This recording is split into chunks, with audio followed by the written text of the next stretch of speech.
Investigations into crimes do not always go smoothly. Every criminal wants to stay free and continue to do evil. Some cases of blatant cruelty are investigated for years. This was also the case with a young girl who was burned alive. Jessica Chambers was born on February 2nd in Clarksdale, Mississippi, USA. Her parents separated when Jessica was only 3 years old.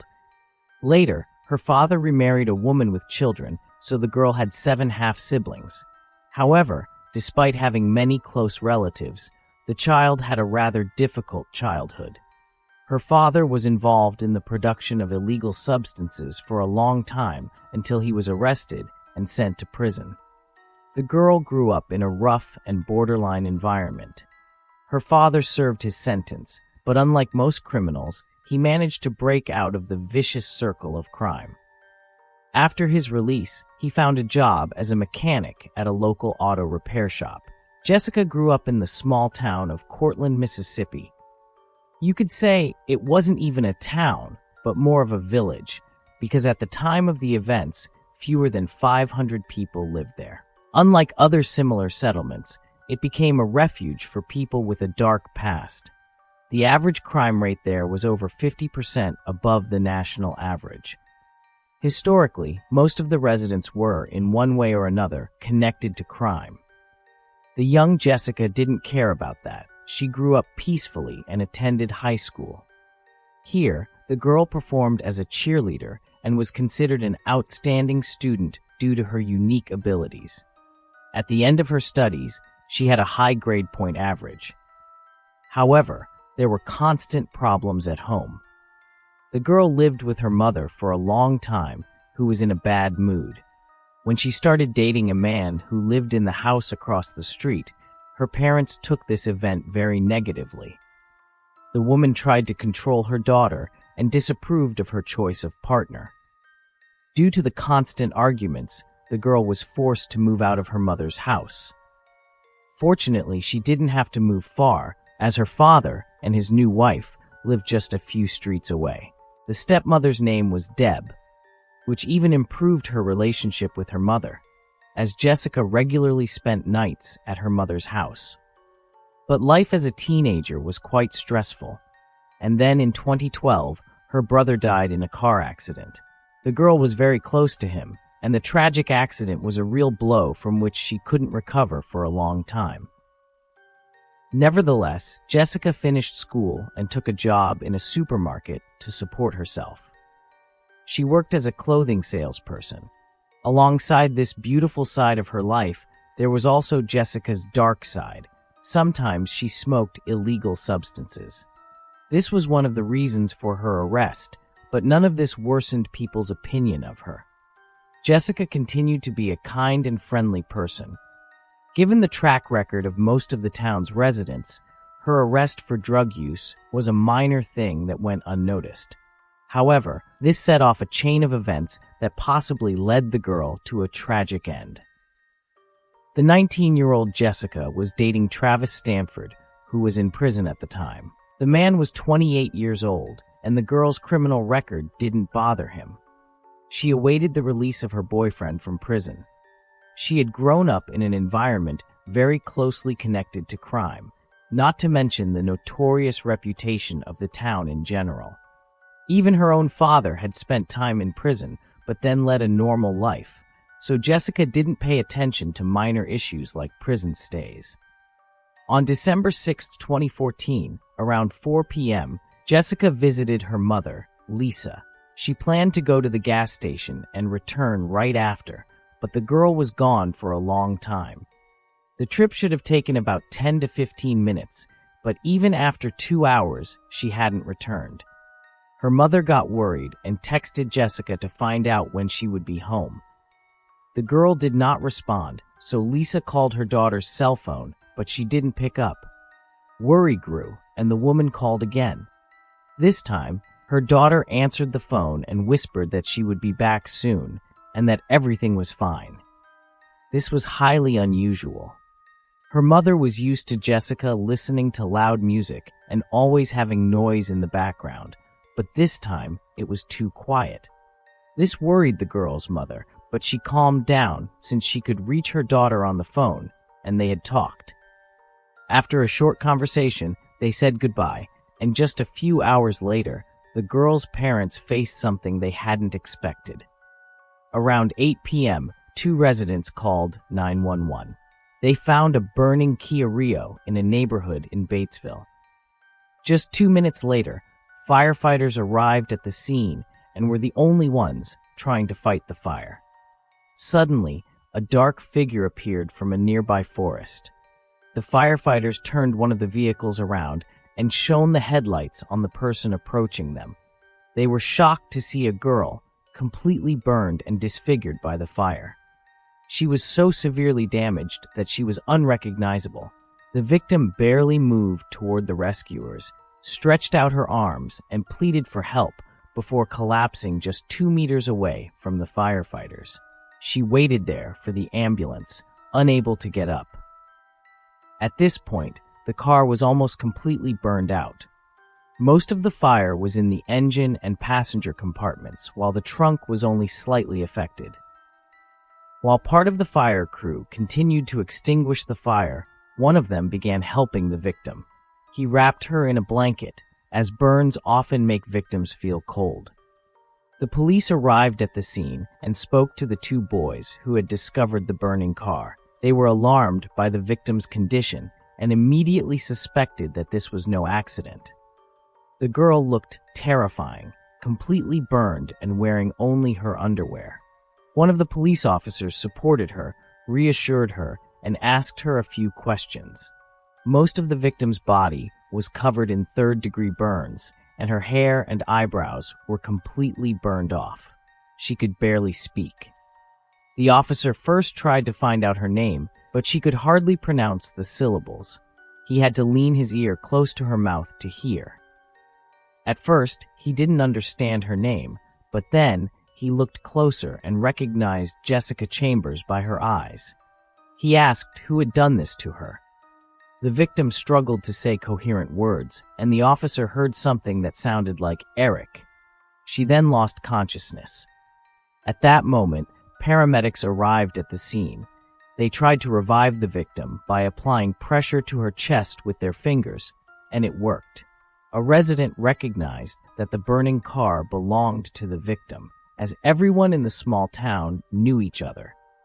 After first aid, Jessica regained consciousness, but only briefly.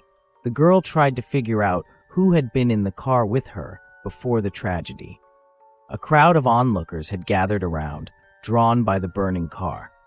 These people hindered the questioning by making noise and whispering, making it difficult for the officer to hear the faint sounds that the burned Jessica could still make.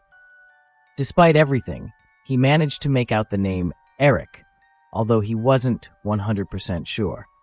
He asked someone to bring him a piece of paper and a pen so the girl could confirm the name in writing. But unfortunately, her burns were so severe that her hands couldn't hold anything. She could no longer move, let alone write a note.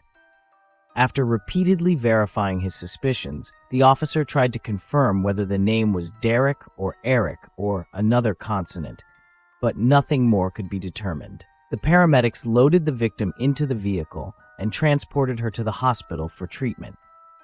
On the way there, they continued to talk to her, asking her name to confirm her identity, and the paramedic repeated the officer's suspicion.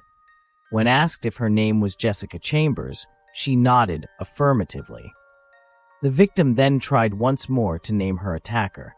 The paramedics asked if the name was Eric or Derek, but she denied both names. She was taken to Regional Hospital No. 1 in Memphis, Tennessee, where doctors fought to keep her alive. Police officers then informed the girl's parents about the tragic news of the fire and the serious condition of their daughter. They were an hour away from the hospital where Jessica had been taken. Her father picked up her mother, Lisa, and they drove together to support their daughter and find out what had happened. The drive felt like an eternity because of their worries. They arrived between 2 and 3 a.m. at the hospital.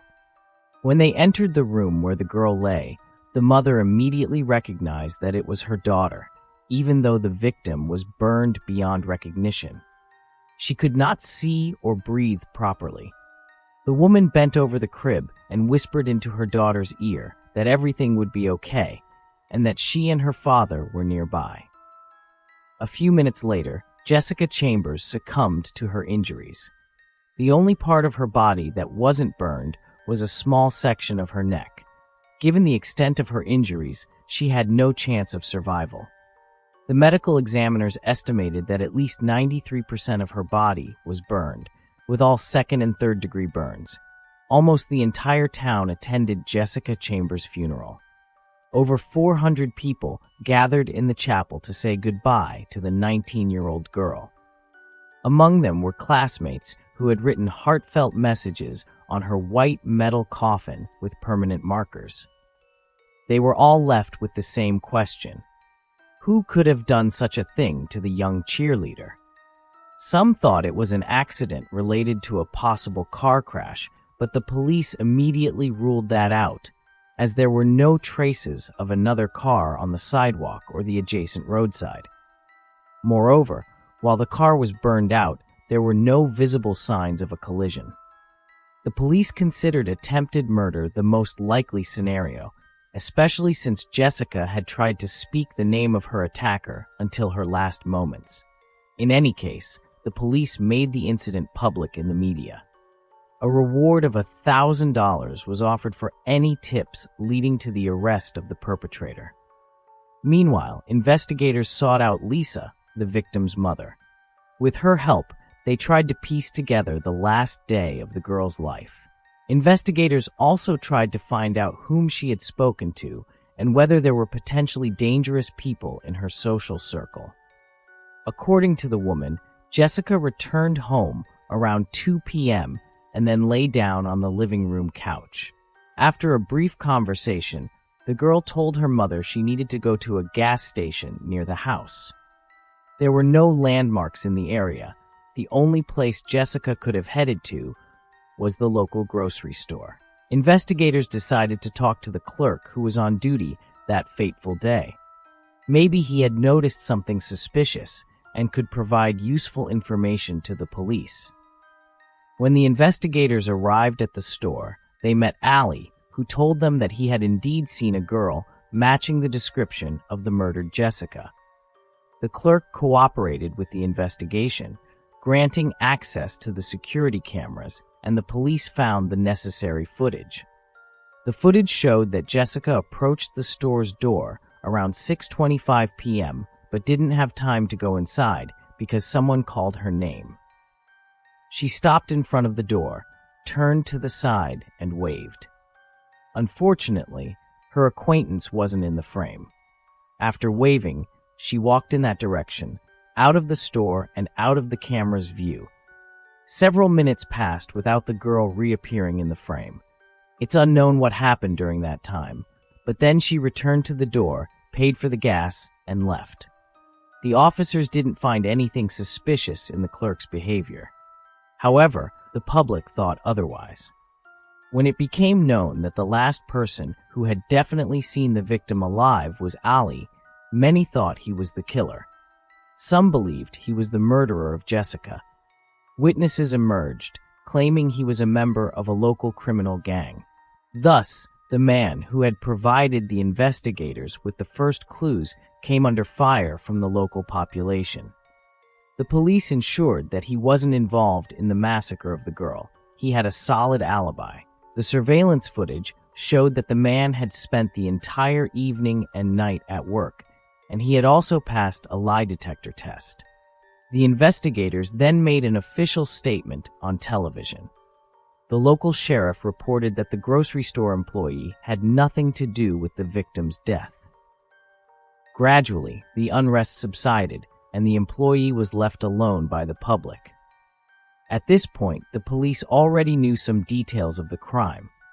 For instance, medical examiners discovered that the girl had been doused with a chemical substance, probably an accelerant or gasoline, and then set on fire. This was the reason for her injuries, as ignited liquid is very difficult to extinguish. She burned, and there was nothing she could do about it. It's hard to imagine the pain Jessica must have suffered before she died in the hospital.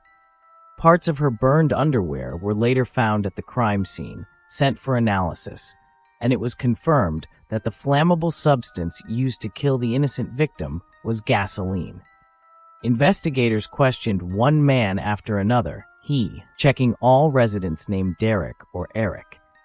They also scrutinized her boyfriend, Travis, but he was in jail at the time of the attack and was ruled out as a suspect. Public opinion played a very negative role in this investigation. After the public had accused Ali, who was later exonerated, attention turned to Jessica's father. Many believed that his criminal record was enough to accuse the man of murdering his own daughter. Some witnesses recalled that Ben had expressed racist views, even though his daughter had a romantic relationship with someone of a different race. This was seen as a likely motive to retaliate against his daughter's disobedience. To clear himself of suspicion and avoid confusing the investigation, Ben was forced to take a lie detector test and provide an alibi. He then publicly stated that he had no prejudice against people of other races. Despite his criminal record, he was a loving father and would never harm his child. During this time, investigators spoke with the victim's best friend, who was named Kesha. According to her, they were together in town on the day of Jessica's death and then drove off together in a car. Before noon, they met a 27-year-old man named Quentin. They chatted, smoked illegal substances, and then drove straight to the store where the victim was last seen alive. Quentin had a less than desirable reputation and a criminal record involving burglaries and assaults on others. He had met Jessica just 2 weeks before her burning, so they barely knew each other.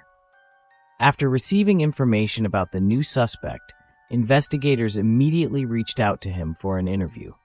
During this interview, Quentin was very open and willingly answered the police's questions. He said he didn't know the victim of the crime very well, as they hadn't talked much and were merely acquaintances. Quentin claimed he had met the girl by chance. She and her friend had given him a ride to the store. Naturally, he denied any involvement in the subsequent tragic events.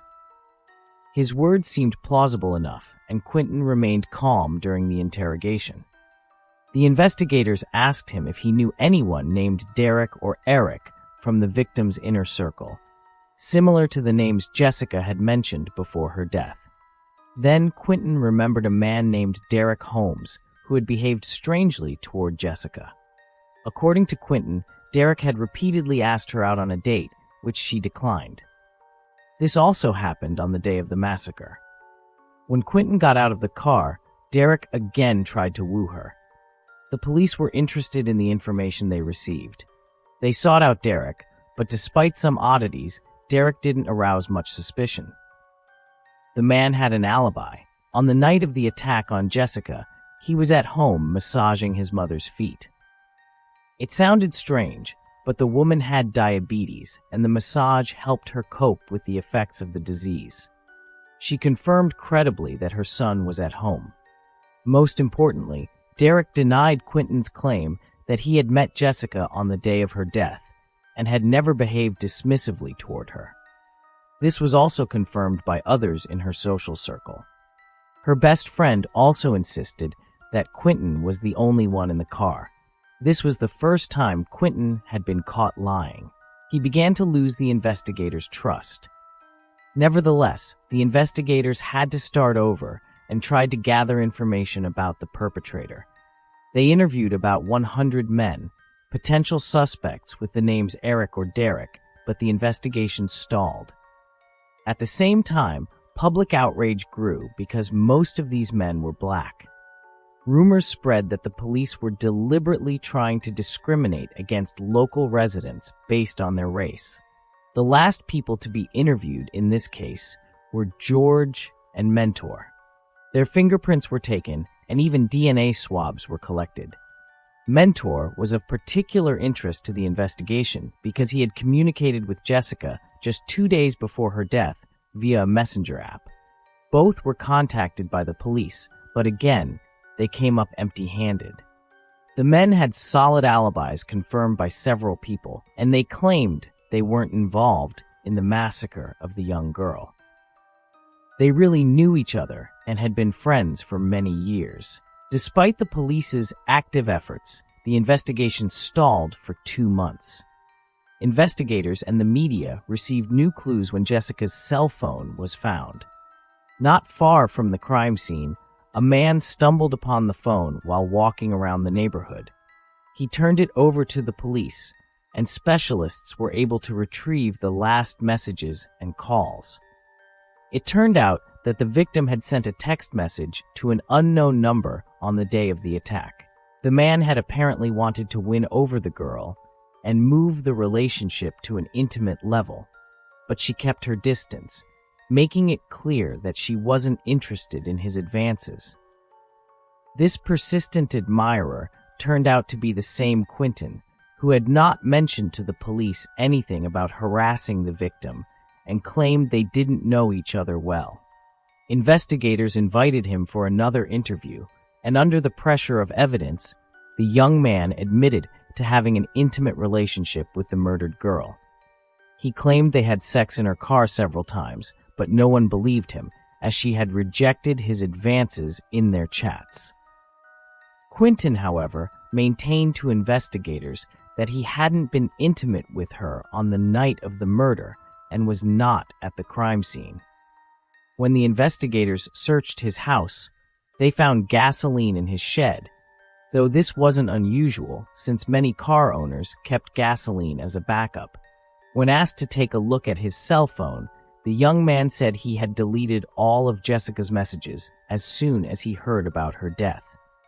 Despite the investigators' surprise, Quentin casually stated that he simply didn't want to keep unnecessary information in the messenger since the girl had died and they couldn't have a relationship anymore.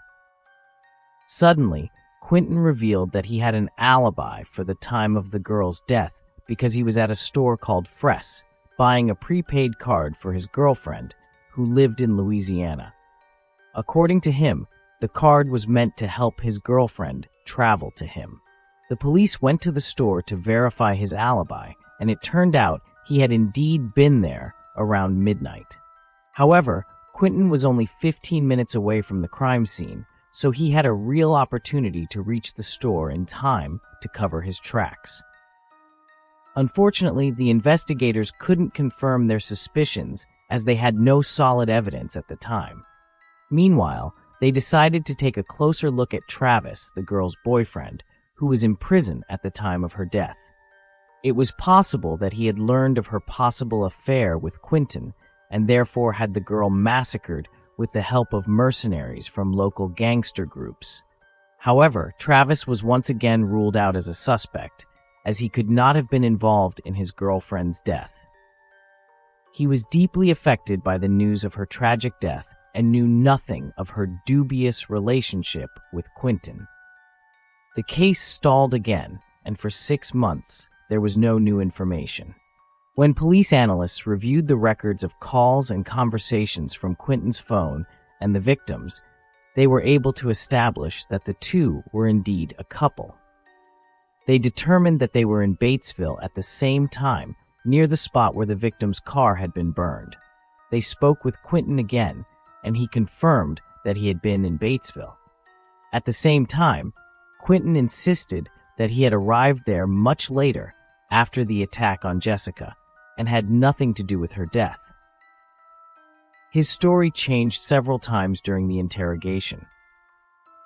According to one version, Quentin and his friend met the girl on the street, after which he sold her illegal substances, and they parted ways. The suspect claimed he had been with a friend named Big Mike at the time. No one believed his words, as everything Quentin said contradicted the friend's testimony. When the investigators confronted him with this and asked further questions, he wouldn't confirm that he had met up with his friend that day. It turned out that the main suspect had lied to the police again, as they had suspected. When confronted about this, Quentin once again changed his story, saying that he had indeed been with Jessica and her friend in the car. They had hung out until around 7 p.m. The friend reported that they had chatted, smoked, and then gone their separate ways. He claimed he had nothing to do with her death. Despite his words, Quentin seemed shocked and very worried about the direction of the investigation. All this only increased the suspicion against him. 14 months had passed since Jessica's death. On February 24, 2016, the investigators handling Jessica's case held a press conference. They announced that they finally had a prime suspect, Quentin. The investigators said they had evidence of this man's involvement in the brutal massacre, but the public was already distrustful. People couldn't shake the feeling that the investigation was being conducted under heavily racist conditions. The arrest of the dark-skinned Quentin only fueled these rumors, which persisted until the trial of the possible brutal murderer. The prosecution was the first to comment on the trial, which began on October 10, 2017. The hearing was held in Batesville.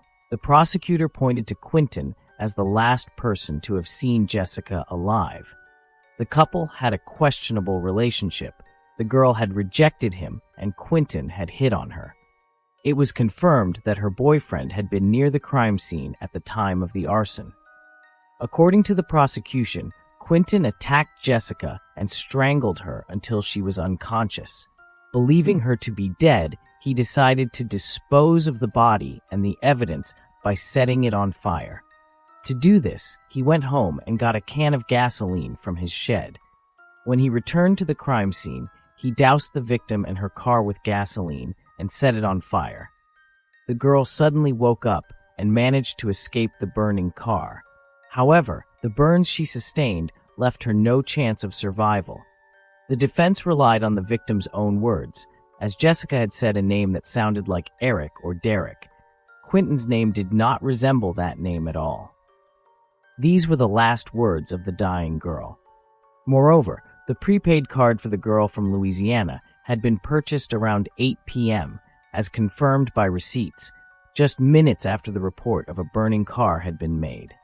In that short time, the defense argued, the attacker certainly wouldn't have had time to travel the distance to the store. The prosecution then presented a map based on the recorded locations of the victims and Quentin's cell phones. As it turned out, they almost exactly matched. However, there was a known period between 8:49 p.m. and 9:26 p.m. when no phone activity occurred. The prosecution managed to pinpoint the moment when the perpetrator had gone to get gasoline. According to the prosecution, this happened around 7:50 p.m., and after a brief pause, Quentin's phone returned to the crime scene. At the same time, the girl and the man didn't exchange any messages or calls, which was suspicious. The lawyer, however, argued that there weren't enough communication towers in this town to track the location of mobile devices with high accuracy. They could be displaying false information. An independent expert was found who confirmed this. Moreover, none of the camera footage showed Quentin driving the car, and even the license plates were blurry. Furthermore, there was a text message sent from the victim's phone at 7:43 p.m., in which Quentin wished her good night and said he looked forward to seeing her tomorrow. The prosecution dismissed these claims, arguing that the messages had been sent specifically to create an alibi. By this point, the victim's best friend had already denied any relationship between Jessica and Quentin. According to her, Jessica had never liked him. After all the arguments were presented, the defense attorney made one last move that was uncomfortable for the prosecution. She drew the jury's attention to the possibility of discrimination, arguing that the investigation had largely targeted black men, treating them as suspects.